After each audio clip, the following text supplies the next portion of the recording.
Good morning, ladies and gentlemen. I'd like to welcome you to County Court at Law number 2. My name is Judge Terrence Holmes. I'm the presiding judge here. Our docket today is our arraignment docket, and it's set on today's date of March 30th of 2021. And what the arraignment is, it's an opportunity for the court to tell you what you've been charged with, what your rights are, and the options that you have regarding your case. Your case is classified as a misdemeanor case.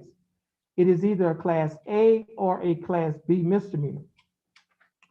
We do not handle felony cases in this court. We only handle Class A and Class B misdemeanors in this court. Now, your felony cases are your most serious cases, and they are handled in the district court. The Class A and Class B misdemeanors, of which we handle, typically are cases such as driving while intoxicated, theft, Class A or B, failure to identify, assault, family violence, as well as some other cases. The difference between the Class A and the Class B misdemeanor is the range of punishment. The range of punishment for a Class A misdemeanor is jail time. You could confinement anywhere from 0 days in the county jail to 365 days, which is a year, or you can be given a fine from $0 to $4,000, or you could be given both fine and confinement. If you have a Class B misdemeanor, the range of punishment is anywhere from 0 days in the county jail to 180 days, which is 6 months, or a fine from $0 to $2,000, or you could be given both such fine and confinement. You may qualify for one of two types of probation. One type of probation is called adjudicated probation, and the other type of probation is called unadjudicated probation. The difference between the two is as follows. With the adjudicated probation, it does result in a conviction on your record. However, there is something that is called judicial clemency, which means that the court can set aside that conviction and you would no longer have a conviction. Now, the way it works is you have to successfully complete the probation. There cannot be any more time left on the probation. The probation has to expire, and then the court has to discharge you off of the probation. If those things happen, then any complaint information or affidavit that has been filed against you will be dismissed, and the court can release you from the penalties and disabilities associated with the conviction. In essence, you will no longer have a conviction on your record. However, if you get a subsequent conviction, then the case can be brought back up. It could be resurrected or revived and used against you. And if you try to get a license with CPS, they could either deny giving you a license, or if you have a license, they could revoke or suspend that license.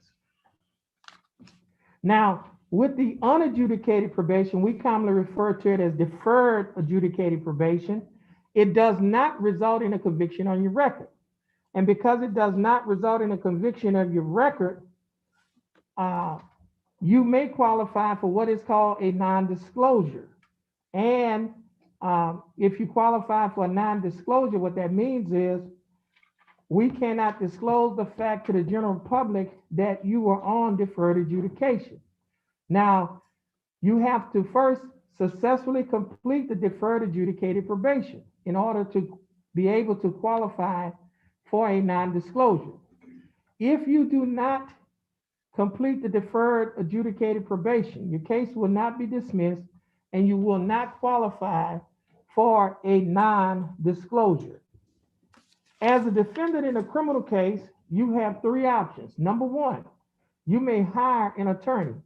Number two, if you do not have the money to hire an attorney, you may request that an attorney be appointed to represent you. Number three, you may represent yourself. If you do not have enough money to hire an attorney, you will need to fill out a financial questionnaire so that the proper person can determine whether or not to appoint an attorney to represent you. If you have enough money, then you may hire an attorney to represent you, and your case will be reset to give you time to do so. You may not speak to the prosecutor about your case unless you sign a written waiver of your right to be represented by an attorney. Be aware that there are dangers to self-representation.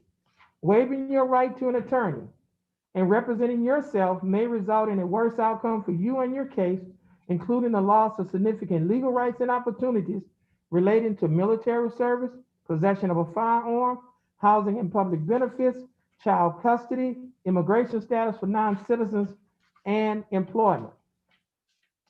If you choose to proceed without an attorney, you may change your mind at any time and may request counsel from the court.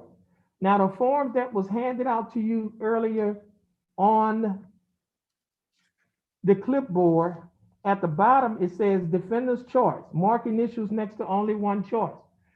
If your choice is, I want to reset this case to hire my own attorney, then you'll place your initials on the first line to the left. If your choice is, I've hired an attorney whose name is, then you will place your initials on the second line to the left and the name of the attorney on the line to the right. If your choice is, I want to apply for court-appointed counsel, then you will place your initials on the third line to the left. If your choice is, I have a court-appointed attorney whose name is, then you will place your initials on the fourth line to the left. Now, if your choice is, I want to waive my right to an attorney and represent myself, then you will place your initials on the fifth line to the left. Now, once you have finished initialing one of the 5 lines, you will sign where it says defendant, and you will date it today's date, March 30th of 2021. You also have a right to have a trial by jury. And what a trial by jury is, you have a right to have 6 citizens from Jefferson County to be selected to sit as jurors in your case.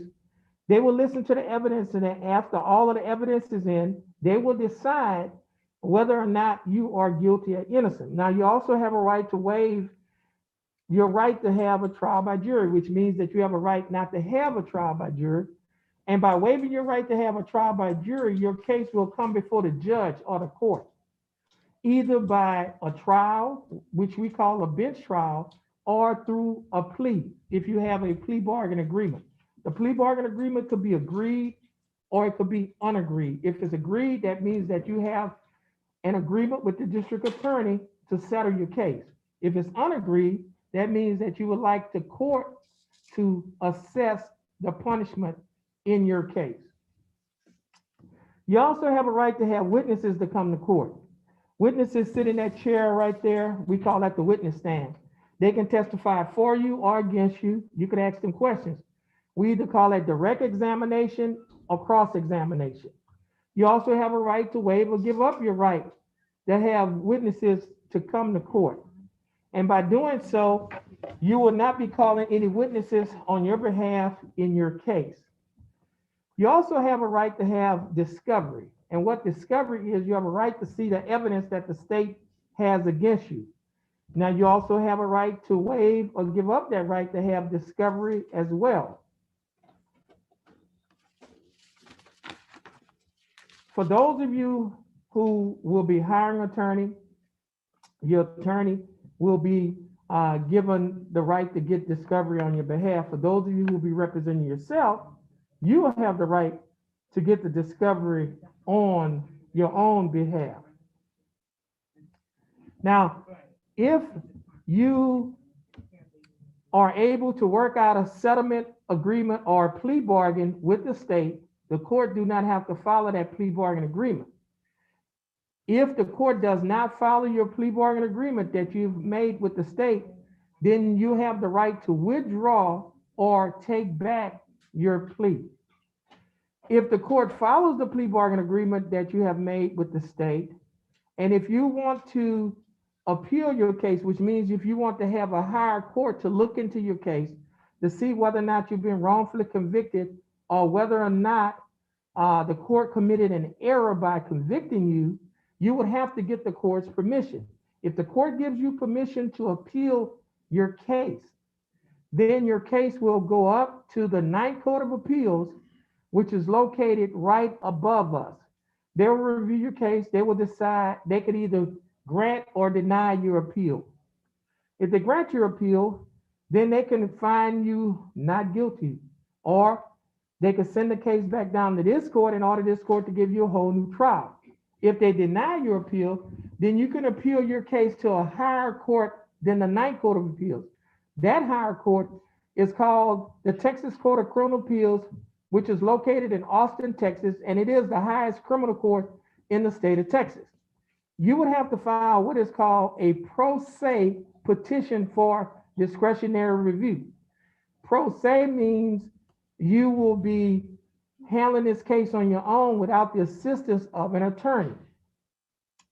And if you file a pro se petition for discretionary review, the Texas Court of Criminal Appeals either could grant or deny your petition. If they grant your petition, then they can either acquit you, which means to find you not guilty, or they can send the case back down to this court and order this court to give you a whole new trial.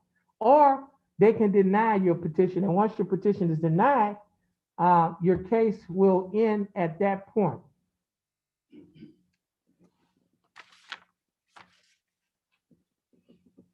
All of you have been arrested on your case. Every day that you spent in jail can be used as credit toward your punishment. And if you have a fine and court costs, every day that you spent in jail is credited, can be credited at $100 per day toward your fine and court costs. So for example, if the state has, you and the state has reached a plea bargaining agreement of 5 days, you spent 5 days in jail, you won't have to do any more time in jail because you will be given credit for time served. Or if you and the state have reached an agreement for a fine and court costs of $500, you spent 5 days in jail, that's $500. You will not have to pay any fine and court costs because your fine and court costs has already been paid by the time that you spent in jail. So therefore, your court costs will be, your fine and court costs will be taxed and retired.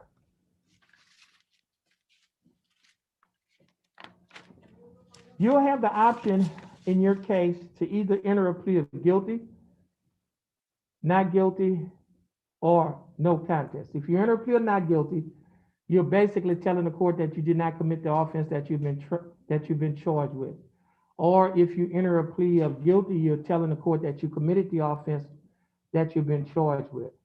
Or if you enter a plea of no contest, you're telling the court that you will not be contesting or you will not be fighting those charges.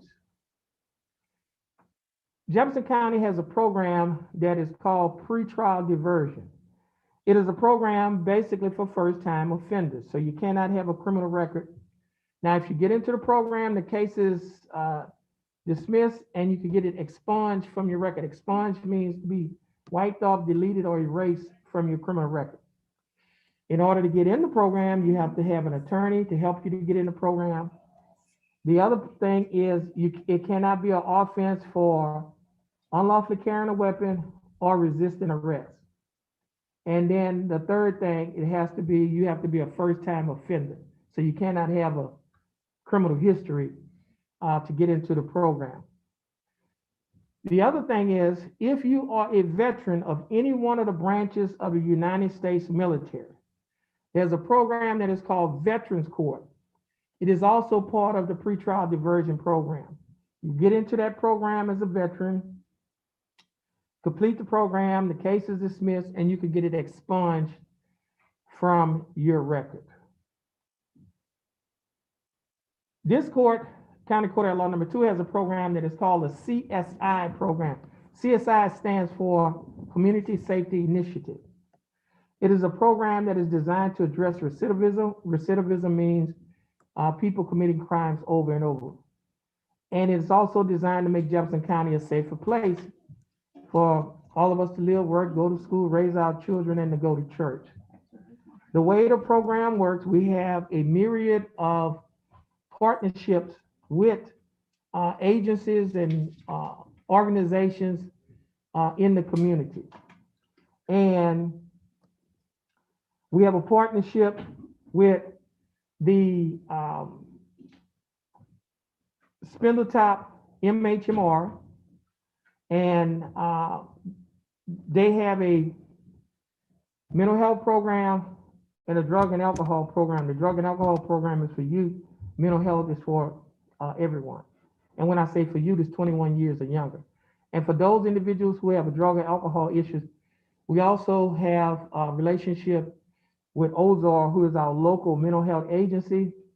Just like Spindletop, they can do screenings, they can do interviews, and they can develop a treatment plan, either outpatient or inpatient. Now with Spindletop MHMR, which is the mental health side of Spindletop, we have individuals who are in court with us today. They'll be talking to you later on, and they'll tell you about their program. They can do interviews, assessments, develop treatment plans, either outpatient and inpatient as well. We also have a partnership with the Golden Triangle Empowerment Center, who has a partnership with Lamar University. Lamar University has a program that is called CICE. CICE stands for Center for Innovation, Commercialization, and Entrepreneurship. It is a job training and a job placement program in the hotel industry. You could be trained in the hotel industry, the shipping industry, or the chemical industry. Once you're trained in any one of those areas, they will assist you with getting employment in those areas. Also, Spindletop, as well as CICE, has a GED program, which basically means you can go there and you can register to get your GED. Now, all of these programs that I just spoke about are free. They do not cost you anything. Only thing you have to do is have a desire to or willingness to participate in one of these programs. Or you can participate in more than one of the programs.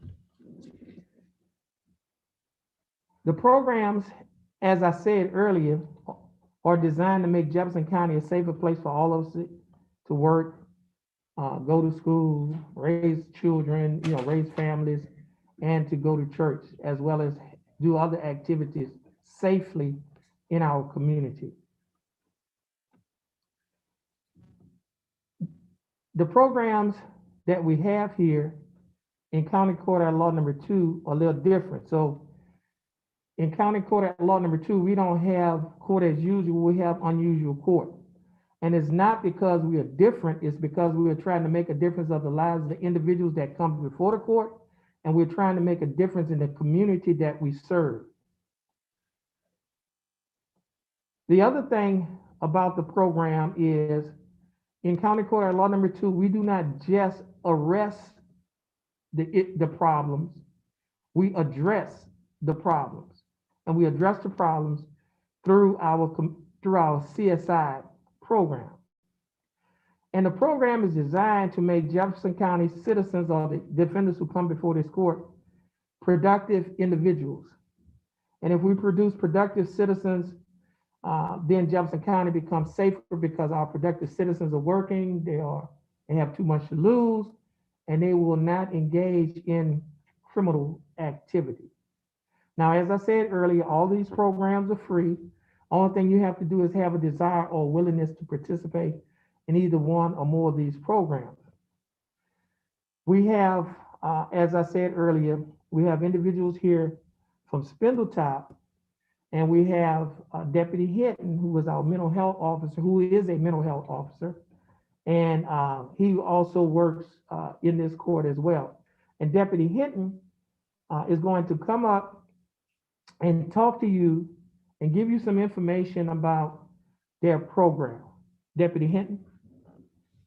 Thank you, Your Honor. You're Good welcome. morning. Like the judge said, my name is Steve Hinton, mental health deputy, licensed by the state of Texas. I'm here with my partner here, Ms. Lisa with Spindletop.